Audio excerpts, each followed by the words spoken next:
le tun huna chuanin accounting ratios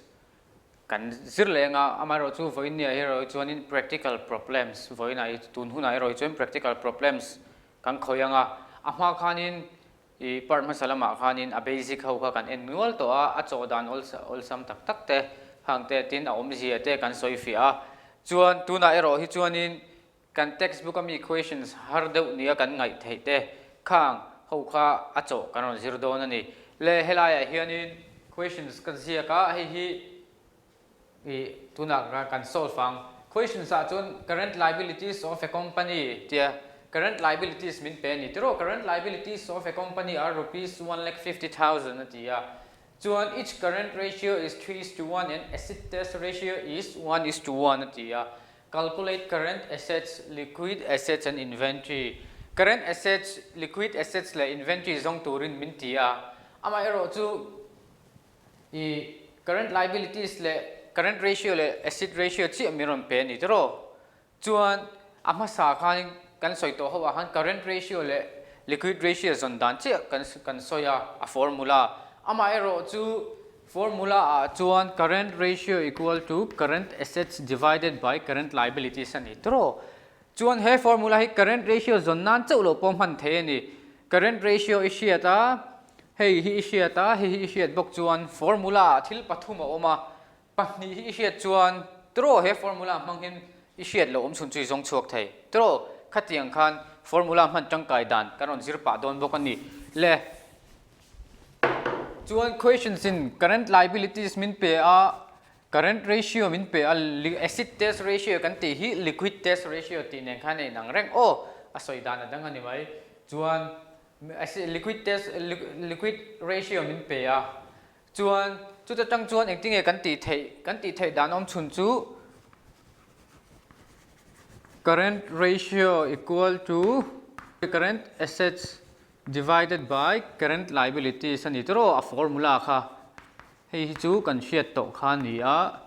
chuan kan han ena questions current assets min pe reng lo tro amai ro chu current ratio min ron pe dai nizang kan son thin kha current ratio chu enge min pek chu 3:1 ate tro 3:1 ani 3:1 ati hi 3/1 ati ne nei nanga 3/1 chu 3 ti top ne nei nang tro chuan 3 kan ti top mayang o in thiam tro chu chuan current assets min pelawa chu wang chuan current assets chu aniang ang kan la ang a short form in ka ziak to mayang o current assets ania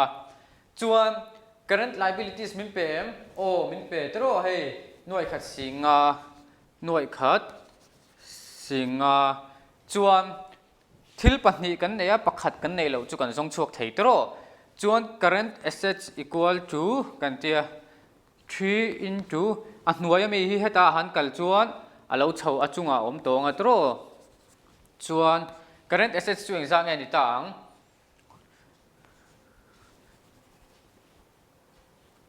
khat ni thum li tro 3 5s are 15 3 1s are 3 4,50,000 ani tro kan current assets chu ama saberin current assets kan muhal tro chuan adot current assets zong turin min tia current assets kan muhal le adot kan en leang helama hian o adota enge zong turin min ti liquid assets tro liquid assets point e kan sonang information min pek chu current liabilities le liquid ratio ni tro ahma kan tiang chi khan liquid ratio mang khan kan zong don ani le a short form in ka ziak to mai nga in lo hriat thiam karing thawa liquid ratio ka tiang lr ka ti mai nga chuan liquid ratio chu formula chuan liquid assets divided by current liabilities ani a chuan liquid ratio kan neia 1:1 atia chuan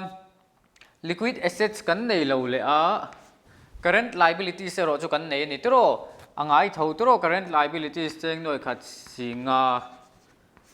chuan liquid assets equal to 1,50,000 alo ni ta ni tro kha har lo tro liquid ratio formula chang khan liquid assets kan zong chok ta dai mai ni chu formula kan nei te le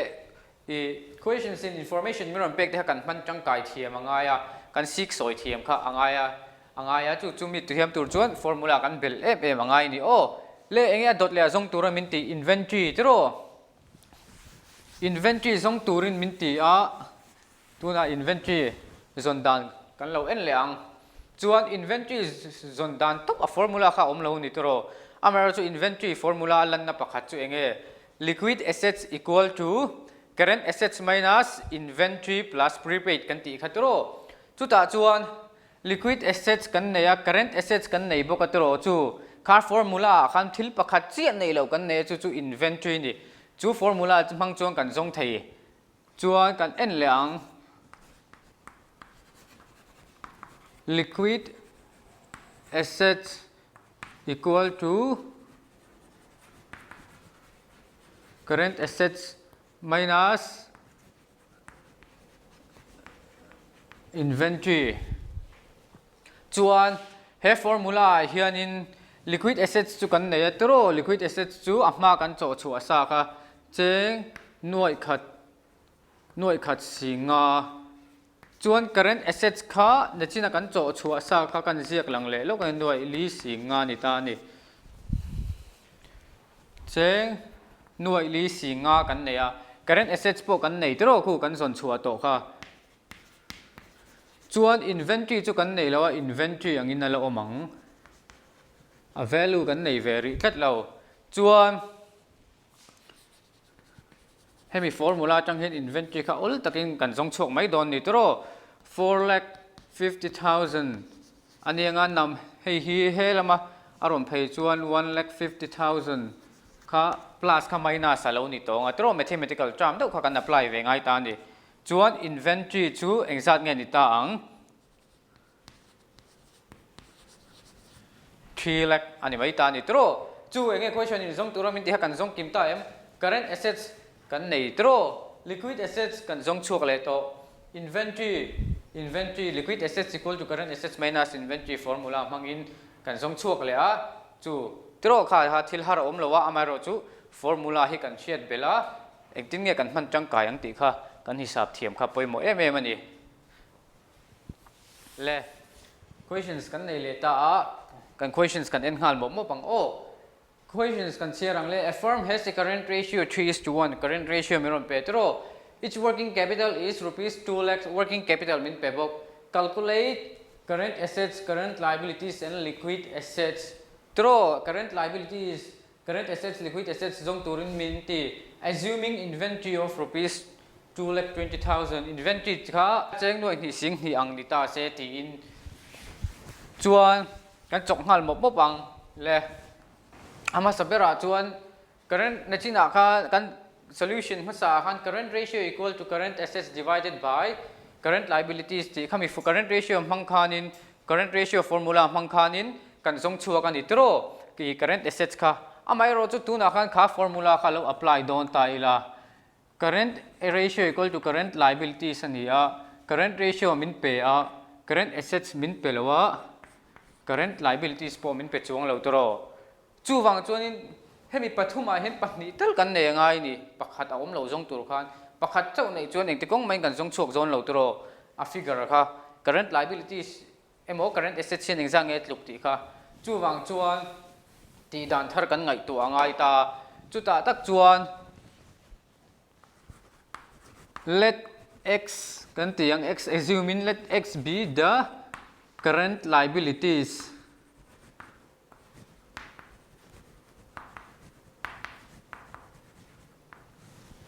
x current liabilities ni ta se kan ti tro chuan a short forming ka ziak mai ang o current ratio equal to current assets divided by current liabilities ti po kha applicable don ta ni tro achan chu current ratio current liabilities kan nei ve to tlat tro chuan current ratio chu exact nge 3 tro chuan current assets chu kan la nei chuang lowa ama ero chu current liabilities kan nei to ni tro x kan ti tro current liabilities kha x ni ta se kan tia x ani current liabilities aya x kan sia kang chuan 3x equal to current liability current assets ani current assets chuan current liabilities mun thum atluk ani ti na tro amaro chu current liabilities ka a figure kan la shet chuang si lowa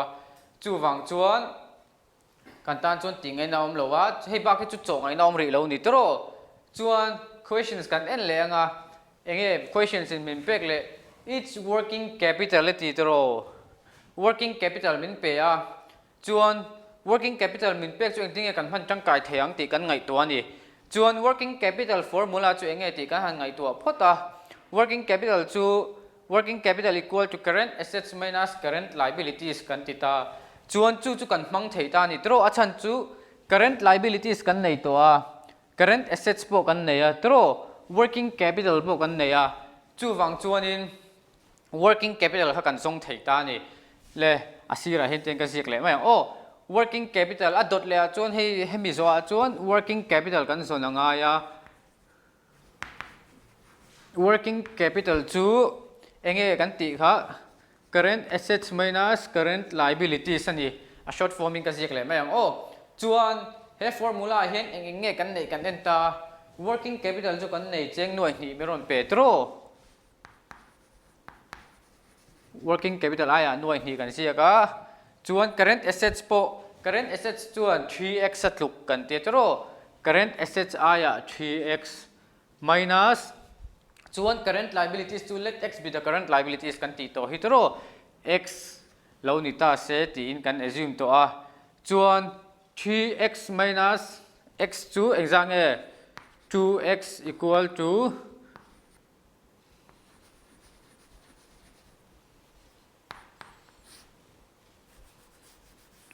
2 lakhs ani tro chuan x value kan zong dona x equal to 2 lakhs chuan helai 2 kha a hnuaia chhukanga tro a divisible a divide 2 ni tonga chuan kan divide chuan exam e niang 2 1 zar 2 tro cheng nuai khat chuan x chu nuai khat ti na ni a chu wang chuan let x be the current liabilities kan ti to current liabilities chu nuai khat ti na tro chuan current liabilities kan nei to a chuan chu ta tang chuan in thil kha ol sam takin kan zong thei to don ni tro chuan so kan tianga achan chu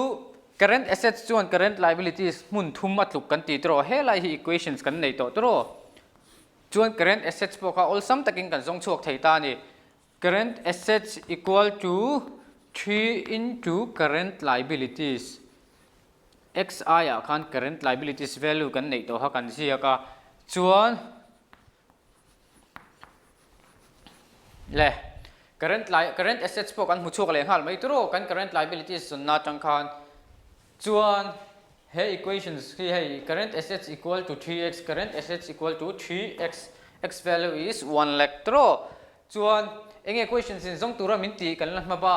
current assets kan zong hu to a current liabilities kan zong hu to a chuan liquid assets ang alangai tro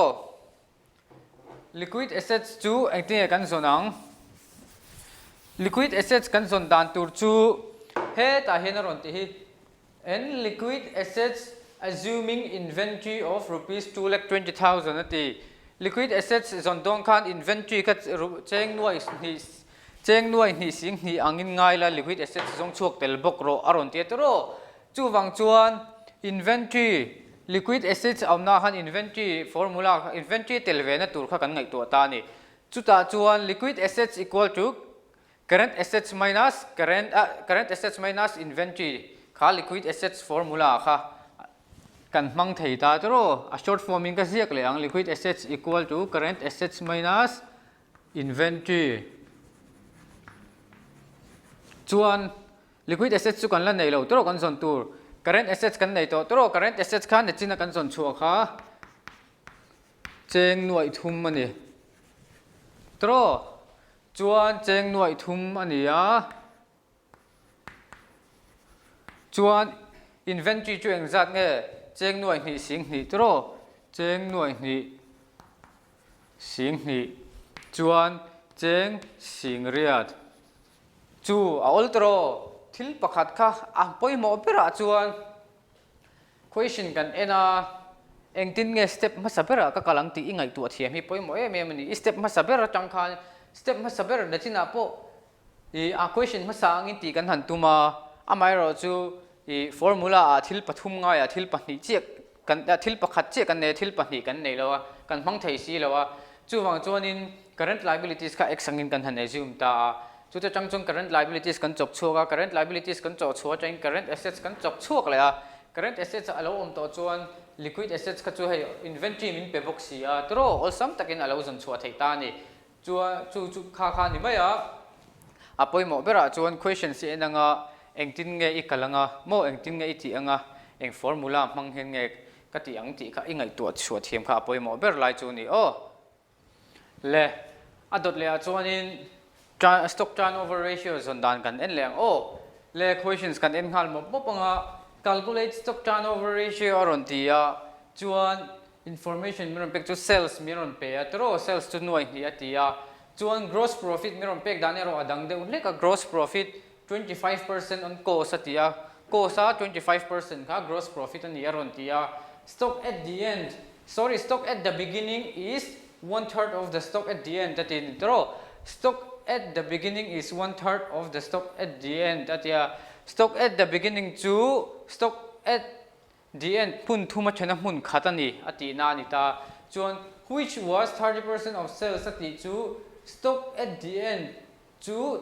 stock at the end aron soina ni hi 30% of sales aron ti hi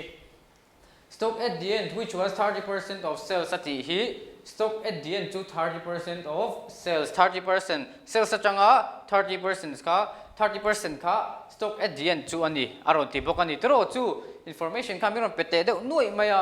chuan amaro chuan turnover ratio stock turnover ratio kan zong do na tro zong turin min tia stock turnover ratio formula kan ngai tu hala stock turnover ratio equal to lova in cost divided by average inventory ani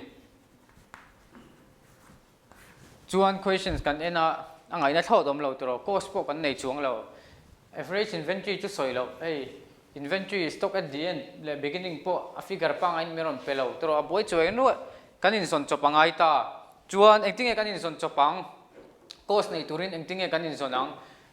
amma sabirin cost nei turin engtinge kan ngai tuanga kan se nang le sales miron petro sales min pe gross profit po min pe ni tro sales atanga gross profit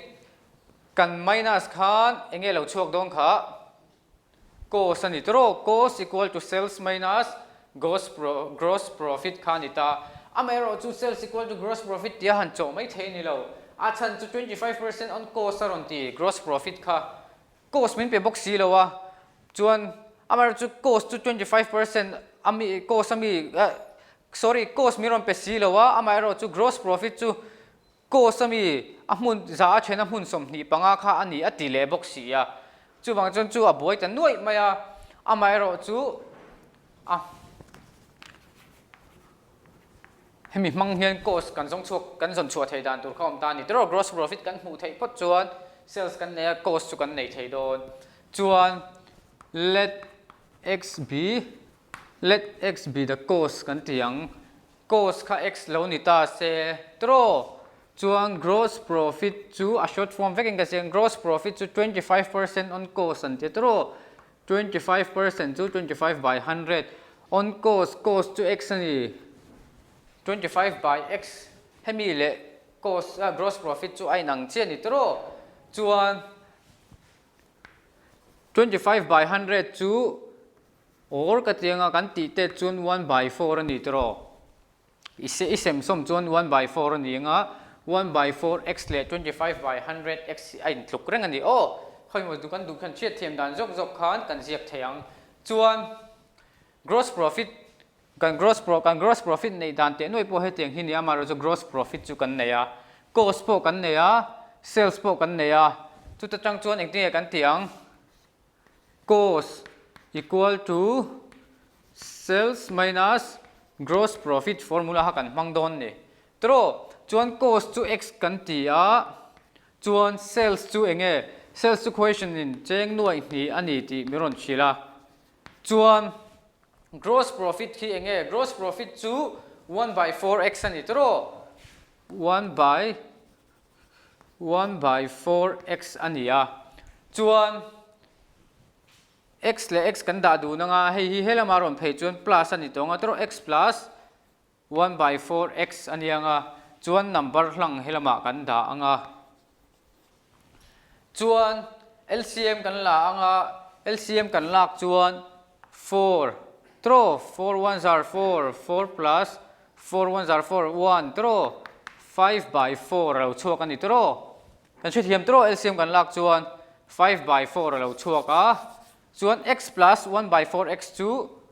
5/4 x tihna ni ta ni chuan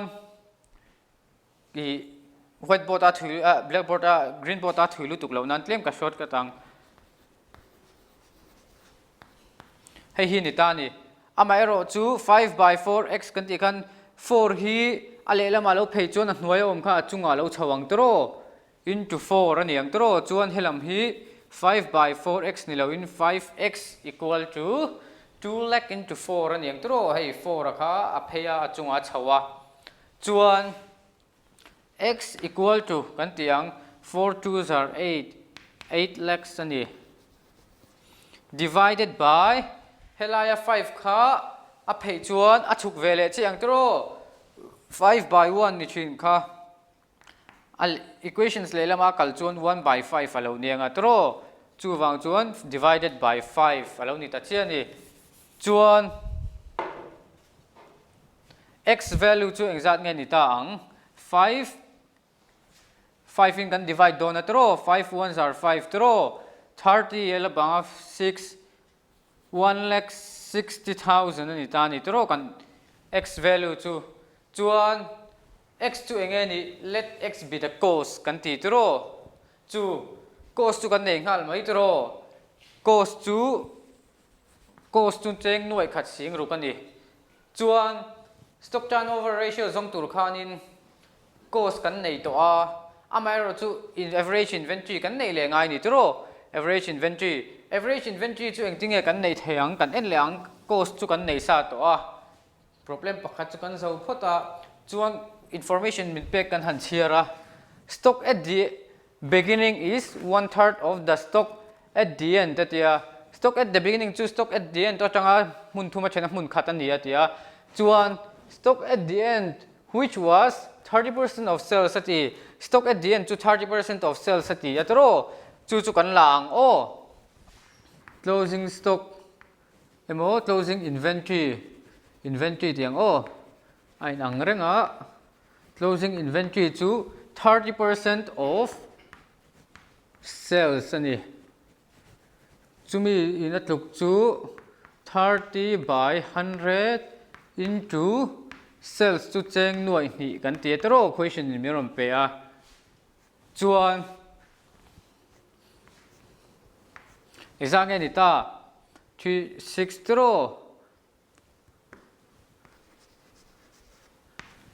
stock at the end to 60,000 ani tro stock at the end to 30% of sales ani atia ti chuan 30% of sales chu kan han la 60,000 ani chuan stock at the beginning shet le kan ngai tro average inventory shetur chuan tro opening inventory kan shet le ngai chuan opening inventory acting at the stock at the beginning is 1/3 of the stock at the end ti tro stock opening inventory equal to is 1/3 of stock at the end tro em stock at the end mun thuma chena mun khat kha stock at the beginning opening inventory chuan ni ve ni ati tro 1/3 of stock at the end chuan hei hi kan han solve chuan 20,000 alo chuak ta ni tro chuan ti khan kan ma mo tur zong chu kan nei kim cost kan nei a tro stock turnover ratio zong tur khan opening inventory le closing inventory kan nei a tro chuan average inventory kan zong hal thei average inventory chu opening plus tro opening chu cheng sing ni plus closing chu cheng sing rup divided by 2 chuan cheng sing riat tro sing riat divided by 2 ania chu cheng sing li kan average inventory chu cheng sing li alo ni ta chuan stock turnover ratio zong tura kan mamo zong chu kan nei kima chuan formula kha kan apply thei ta ni tro helai hian ka chhun zom le mai o stock turnover ratio stock turnover ratio is equal to kan tia cost 1,60,000 cost of revenue from operations 1,60,000 divided by average inventory average inventory 40,000 chu 4 times theihna ni kha kan answer chu ni mai a har lo tiro question si a poimo pakhat bok chu question si ngun te in kan chiranga enge asoi enge min shil question sian mo enge min shil ti hi kan sheta poimo chuan question in min shil atangin engtenge eng formula nge ka man theang chu chang chuan hi chumi formula chu mangila gross profit chu ka mu theanga cost chu ka mu theanga ti te kha kan ngai to chhia thiam poimo em ani le kha ani le mai stock turnover ratio zon chhuah dan chu le tikhanin accounting ratios b ka I kan class chu kan lo du tok mai anga kan zir zong te kha I in lo hlok pui nge ka base ya tin video uluk te in lo enanga in she thiam lo lai po in lo en let le thidanga in lama mani phak tokin tai mat takin changkai theyang beram han tumin in lo zir don ne